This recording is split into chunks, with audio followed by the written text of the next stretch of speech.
ये कल जो बैठक है उसमें तो रहेंगे हम लोग और हमें उम्मीद है देश के सभी नेता मिलकर के और खासकर इंडिया गठबंधन के जितने भी साथी हैं निर्णय लेंगे और आने वाले समय में भारतीय जनता पार्टी को कैसे हटाएं उस पर विचार जरूर होगा। मध्य प्रदेश में कांग्रेस और आपके बीच में समन्वय स्थापित सही हुआ, क्या लगता है 24 आप लोग तैयारी? मध्य प्रदेश की बात खत्म हो गई और विधानसभा के चुनाव भी खत्म हो गए। अब ये जो बात चलेगी वो है 2024 के चुनाव को लेकर के।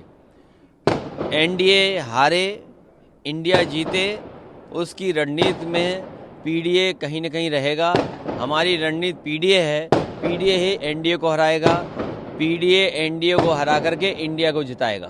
सर, स्वामी प्रसाद मौर्य लगातार बयान देते हैं और उससे आप पर निशाना साधा जाता है, क्या बयान से सहमत रहते हैं? धर्म की बहुत सारी चीज़ें ऐसी हैं जिनको जैसी हैं वैसे ही स्वीकार कर लीजिए। धर्म की किसी चीज़ पर कोई बहस नहीं हो सकती है। धर्म जैसा होता है वैसा ही स्वीकार करना होता है। सनातन को लेकर हाल में फिर एक बयान दिया उन्होंने। अब बीजेपी के लोगों ने किसी को सनातन समझाया ही नहीं। बीजेपी के लोगों को समझाना चाहिए। सनातन धर्म तो हम ही यही मानते हैं कि पेड़ को पूजो, हवा को पूजो, आग को पूजो, धरती को पूजो। तो बीजेपी को सोचना चाहिए कि आज किसान दुखी है, हमारा नौजवान बेरोजगार है, चरम सीमा पर महंगाई है। इन सवालों के जवाब क्या है उनके पास? सर, 3 स्टेट में चुनाव हो गया, ईवीएम पर अब इस बार सवाल नहीं उठाया गया, क्या लगता है आपको इस बार ठीक रहा? भारतीय जनता पार्टी ने एक नया नारा दिया, विकसित भारत बने। मुझे उम्मीद है कि भारतीय जनता पार्टी के लोग विकसित देशों में जो डेमोक्रेसी को बचाने के जो फैसले लिए हैं वहाँ पर उस पर विचार जरूर करेगी। दुनिया के जितने भी विकसित देश हैं वहाँ बैलेट से वोटिंग पड़ रही है और अमेरिका जैसा देश जो सबसे ताकतवर है वो महीनों वोट डालता है।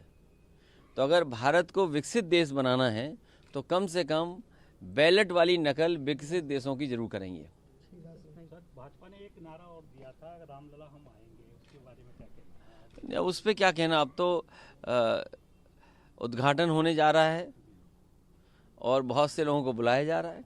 आप जा रहे हैं? नहीं, ये कहा गया है कि किसी जिस पर निमंत्रण नहीं है वो घुस नहीं सकता।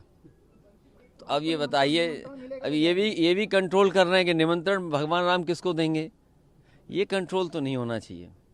जिसको हम और आप अभी हमारे साथी ने सनातन धर्म की बात कही, याद करिए, और हम सब बचपन से जानते हो, सीखे, जिसको भगवान बुलाते हैं उन्हीं को मौका मिलता है। अब जब बुलाएंगे तो हम लोग जाएंगे। सर, अभी आया न्योता, नहीं आया अभी तक? भाई उनके न्योता से हमारा न्योता क्या लेने देना? भगवान आप और हम सनातनी नहीं हो, तुम बिल्कुल हो ना। फिर सनातन धर्म में क्या है कि भगवान का जब बुलावा आता है तो अपने आप चले जाते हैं, जब बुलावा आएगा तो जाएंगे।